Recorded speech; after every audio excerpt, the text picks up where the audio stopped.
حتی علمای بزرگی که مجتهدان بزرگی که رجال شناسان بزرگی که عرض کردن این حدیث رو که ذکر کردن الفاظ دیگری هم براش ذکر کردن، همه معانیش مردود و مجعول و مکذوبه. مثلا از جمله اون الفاظ اینه که اذا جمع الله الاولین و الاخرین، اگر خداوند اولی ها و آخری ها رو جمع کنه، صراط و پل صراط رو بر جهنم میزنه، کسی حق عبور نداره مگر با ولایت علی.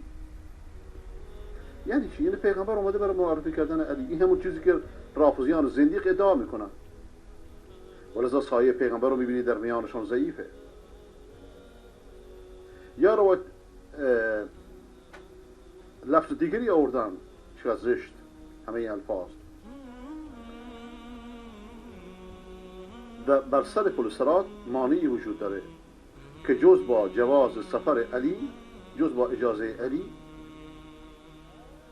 کسی حق عبور نداره.